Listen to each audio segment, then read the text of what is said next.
You are on the N3. What's happening with the highway? Has it reopened? It's finally reopened, Sally.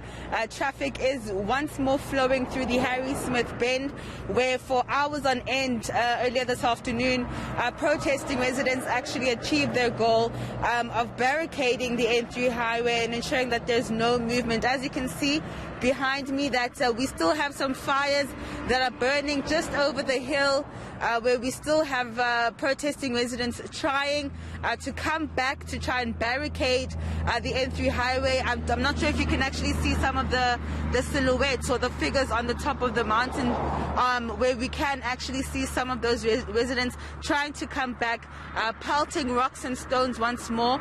As you can see, law enforcement still remaining on high alert, still on this particular bend. A little earlier on, I must say, they had their hands full at some point. It looked like they had been overpowered. They ran out of rubber bullets, but in order not to show the protesting residents that they had run out of those rubber bullets, they were, using the police nyalas to try and get them back up onto the mountains. They started actually using stun grenades as well as tear gas to try and keep the residents off the highway. But at some point, it was just seemingly too much, and the protesting residents actually got onto the highway, lit some fires. In fact, Linge, if you can just pan to your left, you'll be able to see another burning tire that was actually making its way down the hill. It stopped there for a moment, and that's what residents are doing now, is lighting up tires and then letting them just roll down the hill, and then sometimes they make it over the barricades and actually make it onto the roads. But for now, the situation has returned somewhat back to normal, where we do have traffic flowing, but it's touch and go. It could change at any moment. Yeah, I can certainly see that. Let's just take a listen. I know that you spoke to Neo Motang, a community leader, a little earlier. Let's listen to that clip. It's good to say why, but not in the Free State. We have got a very arrogant leadership here. They keep on lying to the people. Like last time, the MEC of Kokta was here. He promised to write the letter to the president via the office of the premier. They did not do that, and we had to take it our own way as the community. We wrote to the office of the president, and we took the other letter to the union building. But until now, we haven't heard anything from them. So that's why we are continuing with our protest until the president listens to us. All right, so Slee, I also want to play the clip of, I think it's Paseka Nompondo from the ANC Free State Secretary. Let's just have a listen to that clip. No, that's not on the agenda. I saw it myself, that thing. I think it's the work of faceless people who go and inform media about things we don't know. I've learned about that, but there's no Ace Makashule in our agenda. Him influencing protest in the province, there's no such. All right, so Slee, we've just played those two clips from the community leader and also Paseka Nompondo. Just give us a little bit of the context. While we watch that burning tower, it looks like someone's trying to get it to move down the hill towards the highway. Exactly. This is what we've been seeing the whole day, Sally. But to bring some context into those sound bites, the community leader, Neo Motang, was just explaining there exactly why it is that they're choosing to burn tires, why they're choosing to disrupt the N3 highway and the traffic. And they're saying that it's the only language government understands. It's the only way to get through to government in terms of the demands on the table. They want to be taken out of the Maluti Apofung municipality. They want the president to come and address them, and they want access to basic services, electricity as well as water.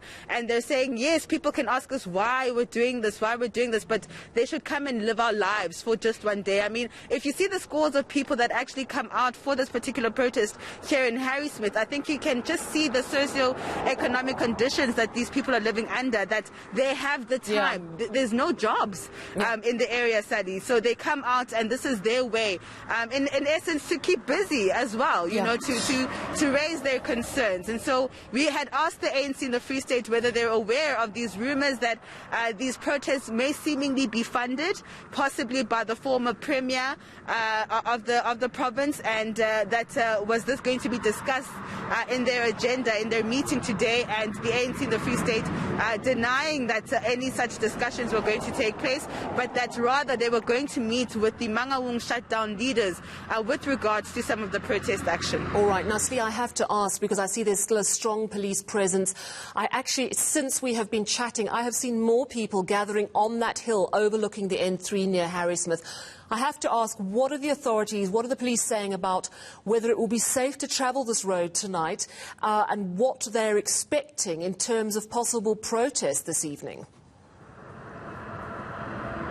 As you can see, Sally, just in the distance on the top there, the protesters are once more gathering. It seems police officials are also getting themselves ready to try and contain the situation. But I must say, from what I've seen throughout the day, it's risky. I mean, at some point, many motorists were stuck on this particular stretch, on this bend, for hours, so that it would be safe for them to pass by. For many motorists as well, Sally, this is the only route home, or the only route to their next destination. So, as you can hear, we just heard some stun grenades going off again.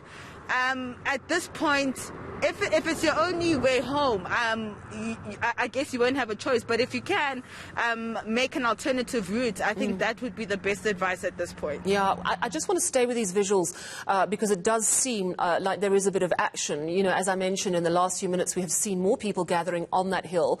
I can certainly see from the silhouettes that stones or rocks are being thrown. And I think I heard the thud of rubber bullets, Slee. We know that earlier the police apparently ran out of rubber bullets.